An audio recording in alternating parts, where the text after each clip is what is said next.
Namaste, and a hearty welcome to you. I'm glad that you're here with me, and I have a very special video this week because I want to talk to you about your fascia system. Your fascia system is very important for your body because it keeps you kind of together. So how can you visualize that? I've brought something with me. You see this kind of net. This is like our fascia system. Every muscle cell and even a couple of muscle cells together have these surroundings, and these are very special because you can either stretch them and they get very long, or if you tense your muscle, it basically bulks up, and you can use this tissue. This helps you to have a special surroundings for your muscles, that the muscle stays healthy, and also especially your joints. So for example, when we look at our joints, that's where two bones basically get together, and if they are very tight, they rub against each other and cause pain.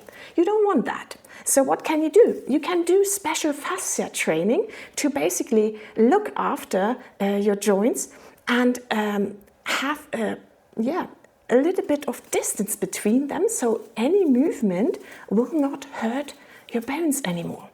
And that's a very interesting thing. So how can you do that? Well, there are three things that you can do. The first thing is our joints, they have no own blood supply. It's only the surrounding elements of the joint that are actually that get all the good nutrients through the blood system and the oxygen through the blood system. So what can you do? Well, you have to look at the surroundings. If the surroundings are healthy, then also the joint is healthy. And that's a really interesting point. So you can look after the surroundings in increasing blood flow. How do you do that? Well, the first point is heat. Yeah? So you can actually rub your joints, and therefore they get warm, and heat basically is the first point in making your joints more, getting more blood supply and getting more nutrients. The second point is to actually use some kind of massage technique. What can you do? For example, I show you here on my arm, you can grab a piece of skin like this, and then you basically move it forward so that the different skin layers have to move against each other, and that helps you again to increase blood supply and also get more nutrients to that area. Can you do that in a different way as well? Yeah, I show you with the fascia ball. With the fascia ball you have those little bumps which you can actually use to move the different skin layers as well. You just kind of like turn it around like that, and the different skin layers move, and therefore you get increased blood supply and more nutrients. You can also just use your fingers doing that. It's a little bit more difficult because the area that you're doing is a little bit smaller, but it works. Okay? And the third important point is actually movement.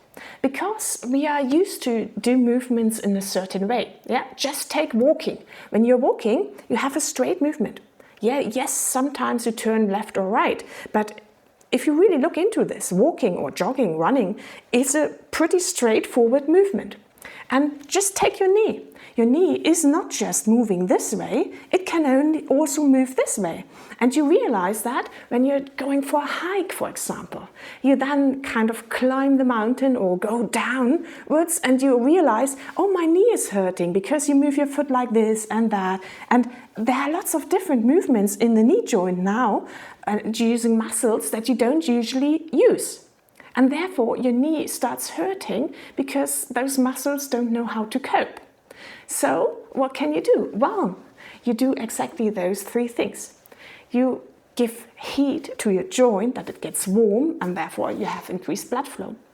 Then you use these kind of massage techniques to actually get more blood flow into the joint, so that the surroundings give all the good nutrients, for example, to your knee. And then, of course, you have to do movement. So for your wrists, you could, for example, fold your hands and do these 8-like movements. Yeah. or you just turn them around in different directions, you have increased movement. And for the knee, I have a special exercise for you. What do you need?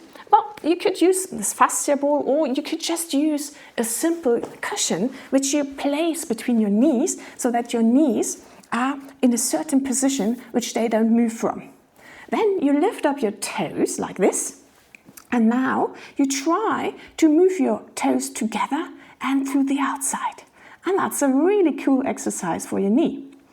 You put your hands just underneath your kneecap and feel what's happening inside the joint.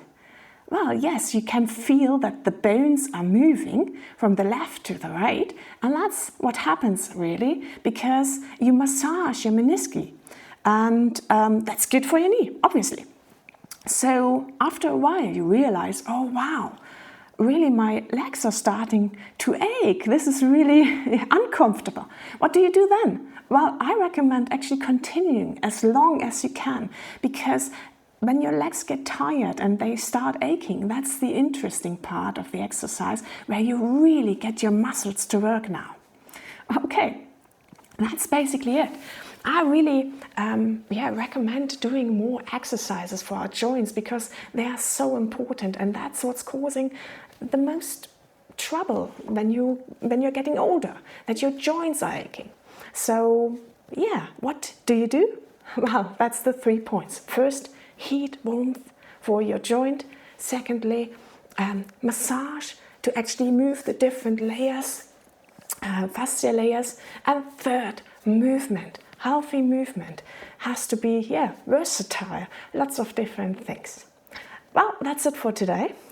I'm glad that you were here with me, and maybe I'll see you next time around when we do another video on fascia yoga. See you. Bye bye.